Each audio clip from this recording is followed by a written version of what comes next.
오늘도 주님 전에 나오셔서 또 하나님의 말씀을 사모하며 또 이 자리에 나오신 여러분들을 주님의 이름으로 사랑하고 환영하고 축복합니다. 오늘은 또 공휴일이었기 때문에 여러분들 또 잘 쉬셨는지 모르겠습니다. 지난주에는 또 민족 최대 명절인 추석이 있었고 또 오늘은 또 개천절 공휴일이고 또 기쁜 소식은 다음 주 화요일은 또 한글날로 인해서 또 공휴일이 또 있습니다. 참 기분 좋은 2주가 아닐 수 없습니다.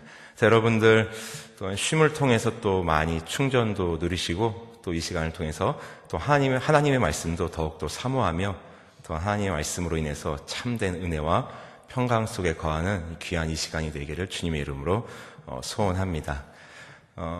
이 세상에는 함께 있어야 그 진가가 더 발휘되는 것들이 있습니다. 함께 있을 때 그 존재가 더욱더 빛나는 것들. 여러분 한번 생각해 보십시오. 뭐가 있을까요? 저는 아무래도 이제 그 음식을 사랑하기 때문에 이 음식을 먹을 때도 항상 그 짝을 맞춰서 먹습니다. 예를 들면 여러분 짜장면에는 뭐가 가장 어울린다고 생각하십니까?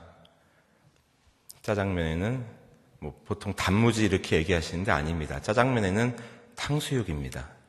짜장면은 탕수육이 있을 때 더 그 진가가 발휘되고, 그리고 물냉면에는 비빔냉면이 같이 있어야 그 또 진가가 발휘가 됩니다. 그럼 제가 한 가지 문제를 내보겠습니다. 그러면은 여러분 삼겹살 좋아하시죠? 삼겹살에는 뭐가 있어야 그 맛이 진가가 더 발휘되는지 아십니까? 네? 뭐 상추, 뭐 김치 여러 가지 나오는데 다 아닙니다, 여러분. 삼겹살에는 공깃밥이 있어야 됩니다. 여러분, 탄수화물과 단백질은 진리입니다. 한번 여러분 같이 드셔보십시오. 끝없이 들어가는 본인을 보고 깜짝 놀라실 겁니다. 이렇게 뭐 음식에도 짝이 있어서 함께 있어야 그 가치가, 진가가 더 들어가는 것들이 있는데 아무래도 함께 있을 때 더 빛나는 것은, 더 찬란하게 빛나는 것은 역시 구약과 신약이 되겠죠. 이 하나님의 말씀이 함께 있을 때 더 그 빛은, 생명의 빛은 찬란하게 일어나게 되어 있습니다. 그렇다면 우리 신앙생활에 있어서 꼭 같이 있어야 되는 것, 함께 있어야 되는 것, 바로 오늘 우리가 함께 나누고자 하는 말씀의 주제인 은혜와 평강입니다. 은혜는 우리 신앙인들에게 있어서 출발점이라고 할 수 있죠. 그 하나님의 은혜로 인해서 우리가 그리스도인으로서 살 수 있기 때문입니다. 그렇다면 평강은 우리 그리스도인들에게 있어서 종착점이라고 할 수 있습니다. 그 은혜로 인하여 우리가 평강을 누리며 살아가고 또 그 하나님께서 주시는 평강 속에서 또 이 땅에서 눈을 감을 수 있어야 하기 때문입니다. 그래서 오늘 이 말씀을 통해서 우리가 그 하나님의 은혜와 평강을 함께 나누는 그런 귀한 밤 되기를 소망합니다. 저는 요즘 이 빌립보서 말씀을 참 은혜롭게 읽고 있습니다. 쉽게 말해서 이 빌립보서에 꽂혔습니다. 예전에도 빌립보서 말씀을 좋아했습니다. 그 이유는 짧아서 굉장히 좋아했습니다.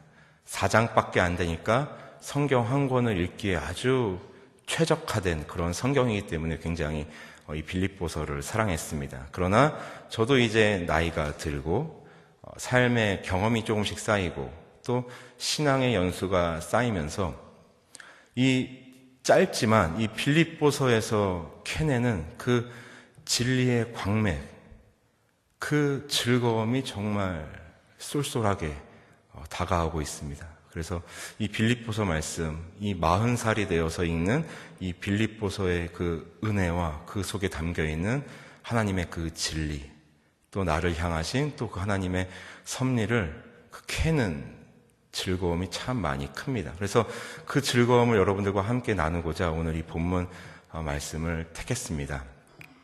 아까도 기도했듯이 이 시간 저의 부족함은 드러나지 않고 오직 하나님의 살아계심만, 또 하나님의 역사하심만 드러나는 이 시간 되었으면 좋겠습니다. 여러분들 마음속으로 많이 계속 기도해 주시기 바랍니다. 빌립보서는 63년경에 이제 기록된 성경이라고 알려져 있습니다. 그리고 사도 바울, 이 빌립보서의 저자인 사도 바울은 67년경에 순교하였다고 또 알려져 있습니다. 그러니까 사도 바울이 하나님의 부르심을 받기 4년 전에 기록한 성경인 것이지요. 그것도 로마 감옥에서 기록한 성경입니다.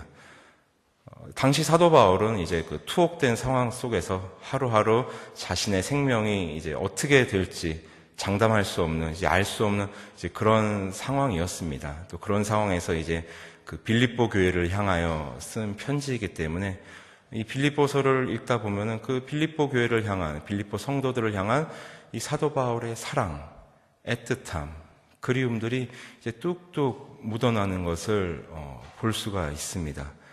또 참고로 빌립보 교회는, 또 빌립보 성도들은 또 사도 바울에게 특별한 이유가 있습니다. 왜냐하면 사도 바울이 이제 유럽에서 세운 최초의 믿음의 공동체였기 때문입니다. 자주색 옷감 장사 루디아를 통하여 또 이 복음의 씨앗이 심겨진 곳이 또 이 빌립보였고, 또 그것으로 인하여 이제 교회가 세워진 최초의 또 믿음의 공동체가 이 빌립보 교회, 빌립보 성도였기 때문에 사도 바울에겐 참 이제 애착이 가는 그러한 교회가 또 성도가 아닐 수 없지요. 그 교회와 성도들을 향하여 지금 사도 바울이 이제 감옥에서 이제 편지를 쓰고 있는 것입니다. 근데 여러분, 우리가 한 가지 좀 생각해 볼 것은, 우리가 이제 앞으로 그래서도 안 되겠지만, 또 그러시지도 않으셨겠지만, 우리가 한번 여러분 감옥에 있다고 한번 생각을 해 보십시오. 감옥. 자유가 제한되어 있고, 또 열악한 환경이고, 또 그리고 무엇보다 굉장히 익숙치 않은 그런 환경입니다. 만약에 우리가 감옥에 간다면 밖에 두고 온 소중한 우리의 가족들, 친지들이 이제 생각이 나겠죠. 뭐 아내, 남편, 자식들, 그리고 또 지인들, 친구들, 그리고 우리 교회, 우리 성도, 다 모든 것들이 이제 생각나겠지요. 그리고 내가 왜 지금 여기에 있나? 이런 생각이 들지 않겠습니까? 내가 지금 왜 여기에 있지? 나는 왜 지금 이곳에서 이 고생을 하고 있지? 심지어 이러한 생각을 본인이 죄를 저질러서 이제 범죄하여서 그래서 감옥에 간 죄인들도, 죄수들도 이런 생각을 한다고 합니다. 내가 지금 여기 왜 있지? 내가 왜 걸렸지? 안 걸릴 수 있었는데. 나를 잡은 저 경찰 어디 한번 나가면 두고 보자. 나를 잡아가던 사람들 가만두지 않겠다라고 이렇게 생각을 한다고 합니다. 아무래도 이제 그리움으로 시작해서 이제 불평, 불만, 짜증, 그리고 원망으로 이어지지 않겠습니까? 사람이라면 그럴 수밖에 없을 것입니다. 사도 바울은 지금 감옥에 있습니다. 그런데 그가 감옥에 갇힌 이유는 여러분 모두 다 아시다시피 하나님의, 그 주님의 복음을 전하다가 그 일로 지금 감옥에 갇혀 있습니다. 그래서 사도행전 16장 21절은 이렇게 증언하고 있습니다. 로마 사람인 우리가 받지도 못하고 행하지도 못할 풍속을 전한다 하거늘. 자, 지금 이것이 사도 바울이 투옥된 이유입니다. 받지도 못하고 행하지도 못할 풍속이란 바로 복음을 이야기하고 있는 것입니다. 자, 이게 무슨 의미냐? 자, 고귀한 로마 사람인 우리가 저급한 유대인들이 믿는 저 이방신 따위를 우리가 왜 믿어야 하느냐? 저걸 왜 전하느냐? 왜 전하게 내버려 두느냐? 자, 이런 이유로 지금 사도 바울이 갇힌 겁니다. 하나님의 일을 하다가 옥에 갇힌 거죠. 하나님을 더 사랑하고 하나님을 따르는 죄가 이렇게 투옥될 정도로 중차대한 범죄인지는 모르겠습니다. 어쨌든 지금 사도 바울은 그 일로 인해서 지금 투옥된 상황이고 빌립보 교회와 성도들을 향하여 편지를 쓰고 있습니다. 그런데 그렇게 사도 바울이 투옥된 상황이라면 오히려 편지를 받아야 더 정상인 거 아니겠습니까? 사도 바울 선생님 힘내십시오. 저희가 있습니다. 하나님께서 함께 하실 겁니다. 선생님 힘내십시오. 우리가 다 선생님의 그 고통을, 다 그 힘듦을 우리가 알고 있습니다. 이렇게 응원을 받아야 정상 아니겠습니까? 그런데 오히려 반대로 지금 사도 바울은 빌립보 교회와 성도들을 향하여 편지를 보내고 있습니다. 격려하고 위로하고 응원하고 있습니다. 과연 무엇이 사도 바울로 하여금 이렇게 감옥에서도 편지를 보내게 하고 있고, 과연 무엇이 사도 바울로 하여금 그러한 열악한 환경 속에서도 평정심을 잃지 않고 오히려 평강 속에서 빌립보 교회와 성도들의 그 복을 빌어주고 있는지, 그리고 그것은 과연 오늘날 우리에게 무엇을 의미하고 있는 것인지 오늘 이 밤에 함께 나누는 그런 시간이 되었으면 좋겠습니다. 그러므로 오늘 이 시간이 그야말로 10월의 어느 멋진 밤이 되기를 소망합니다. 본문 1절은 이렇게 시작하고 있습니다. 그리스도 예수의 종 바울과 디모데는, 자, 여기서 사도 바울은 그리스도 예수의 종이라고 표현하고 있습니다.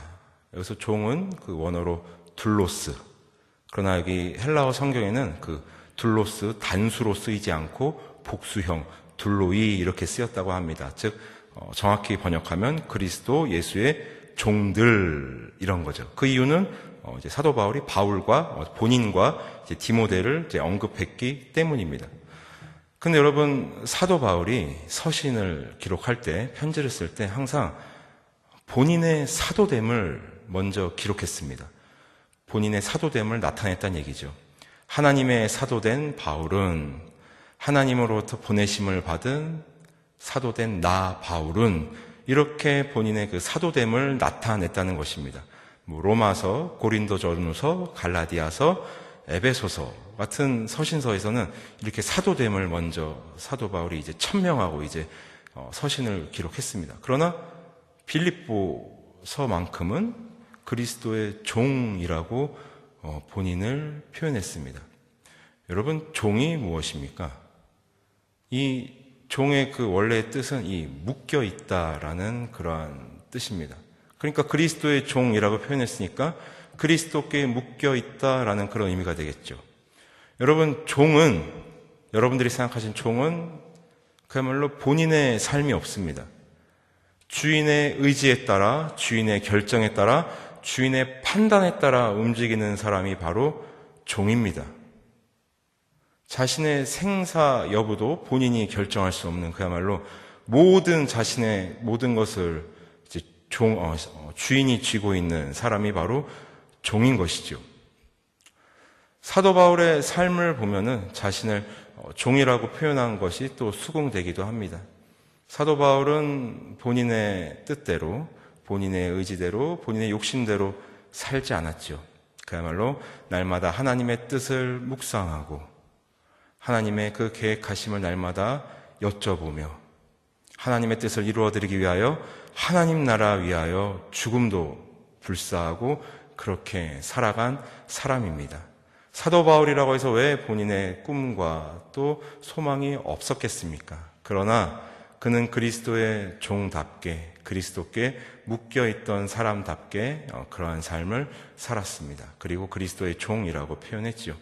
그리고 또 사도 바울이 그리스도의 종이라고 표현한 이유는 또 빌립보 교회와 성도들과의 또 특별한 관계를 또 나타내기도 합니다. 무슨 말이냐 하면, 굳이 빌립보 성도들에게 사도된 나 바울 이렇게 설명하지 않아도 빌립보 성도들은 사도 바울의 그 사도됨을 신뢰하고 인정했다는 것입니다. 또한 사도 바울 또한 그 빌립보 성도들을 사랑하고 또 성도됨을 신뢰하고 인정했다는 것이죠. 즉 서로 사랑하고 신뢰하는 깊은 교제 사이였다는 것입니다. 알려진 대로 사도 바울의 그런 투옥 생활을 이제 물심양면으로 이제 도왔기 때문에, 그게 고마워서 단순히 그것 때문에 이렇게 표현한 것은 결코 아닙니다. 그것도 포함되어서 특별히 또 특별한 관계에 있었던, 특별한 교제에 있었던 그런 빌립보 교회와 성도들을 향하여 또 종이라 이렇게 표현한 것이죠. 자신을 종이라 표현해도 그들은 내가 사도임을 그들은 인정하고 신뢰하는 그런 믿음이 서로 깔려있기 때문입니다. 또한 그리고 사도 바울은 디모데를 언급했습니다. 지금 본인 이야기만 해도 시원치 않을 판에, 본인 얘기로만 채워도 괜찮을 판에 디모데까지 언급하고 있습니다. 자, 이 이야기는 무슨 이야기냐? 여러분 아시는 것처럼 디모데는 사도 바울의 최고의 믿음의 동역자 아니었겠습니까? 심지어 아들이라고 표현했던 그러한 사람입니다. 즉 디모데 역시 그리스도께 묶여있는 종, 사도 바울이 인정하는, 또 사도 바울이 신뢰하는, 사도 바울이 인정하는 믿음의 종이라는 것입니다. 믿음의 동역자라는 것입니다. 그리고 사도 바울은 자신의 그 부재로 인한 그 빌립보 교회의 그 공석에 디모데를 보내고자 하는 또 계획도 가지고 있었기 때문입니다. 빌립보서 2장 19절입니다. 내가 디모데를 속히 너희에게 보내기를 주 안에서 바람은 너희의 사정을 알므로 안위를 받으려 함이니. 웬만큼 믿지 않고 신뢰하지 않는 사람을 이렇게 자기 대신 보내지 않겠지요. 그만큼 디모데를 신뢰하고 또 그리스도의 종으로 여기고 있었기 때문에 디모데도 같이 언급을 한 것입니다. 빌립보 교회 성도들이 또 알기를 바라는 마음으로 이제 디모데를 같이 언급한 것이죠. 자, 어쨌든 그렇게 해서 지금 사도 바울은 편지를 기록하고 있습니다. 이어서 1절은 이렇게 또 이야기합니다. 그리스도 예수 안에서 빌립보에 사는 모든 성도와 또한 감독들과 집사들에게 편지하노니. 여기서 말하는 감독들과 집사들은 어떠한 계급을 이야기하는 것이 아니라 그 빌립보 교회 성도들 가운데 여러분 임원들이라고 생각하시면 좀 더 개념이 좀 더 쉽게 이해되실 겁니다.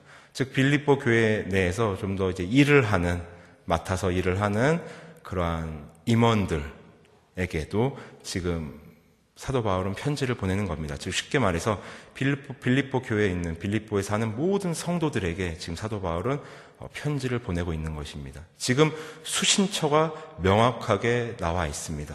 두리뭉실하게 그냥 공중에 날리듯이 쓴 것이 아니라 누구에게 보내는지를 지금 정확하게 사도 바울은 표시하고 있는 것이지요.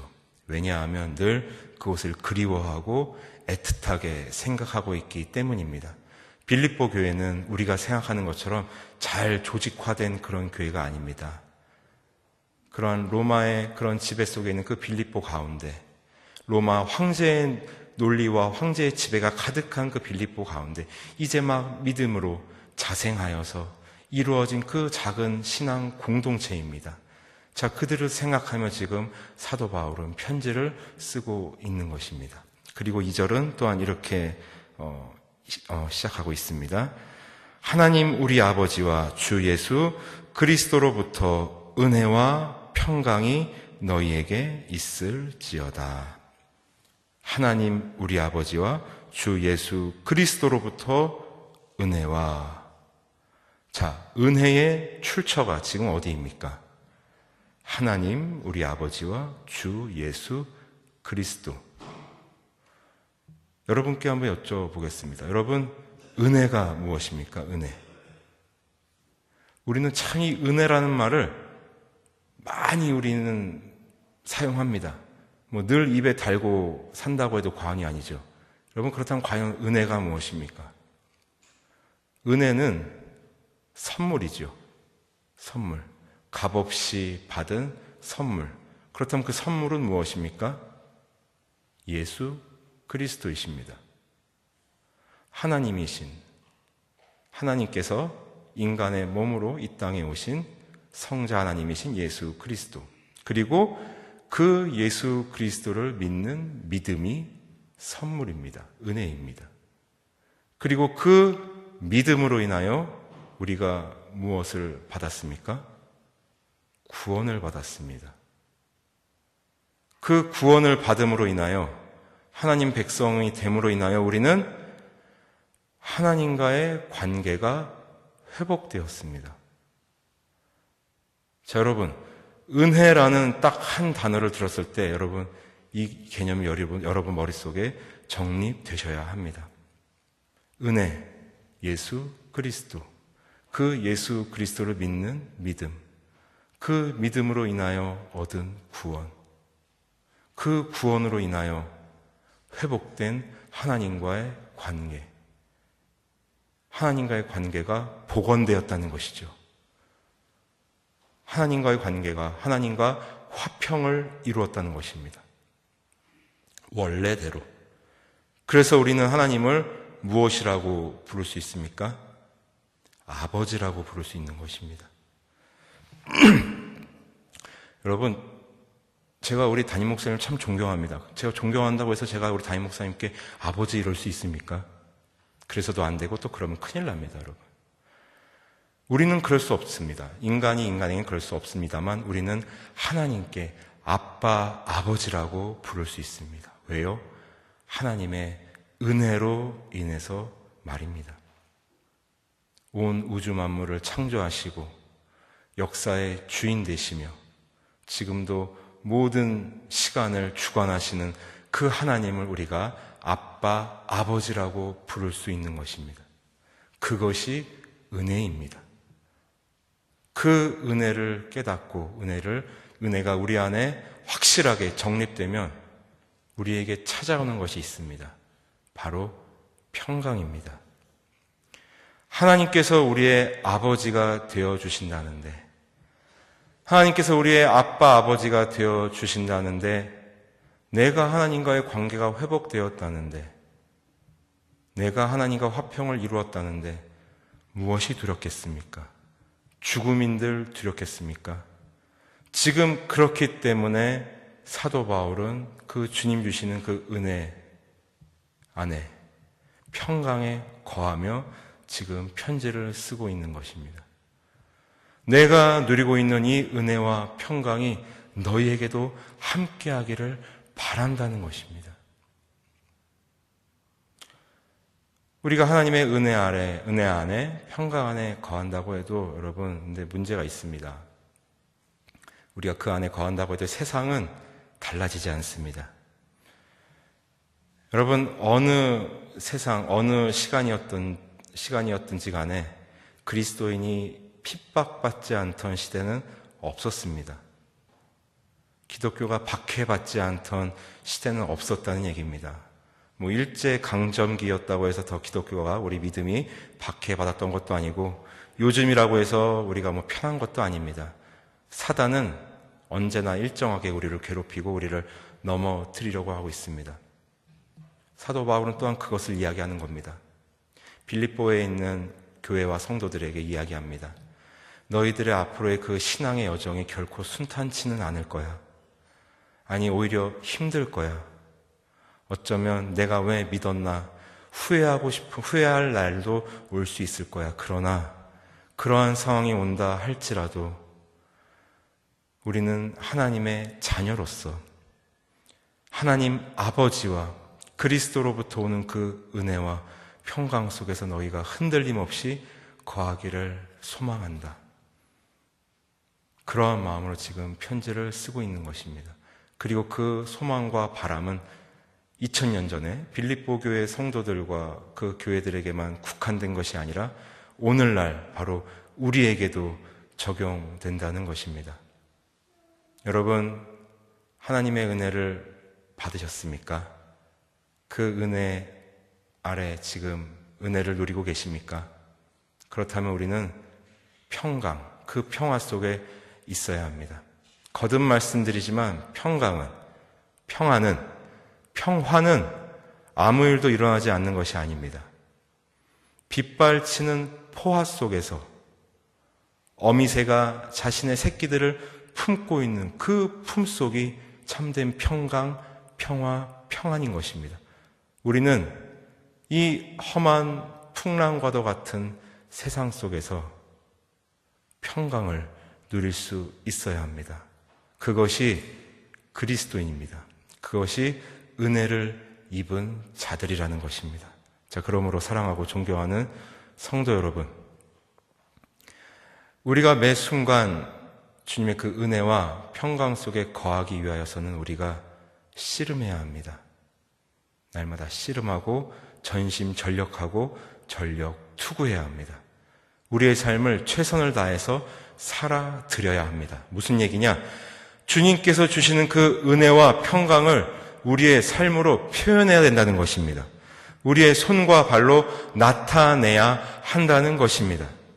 한 영혼이라도 더 그 하나님의 은혜와 평강을 알 수 있게끔, 그 안에 거할 수 있게끔 우리가 노력해야 한다는 것입니다.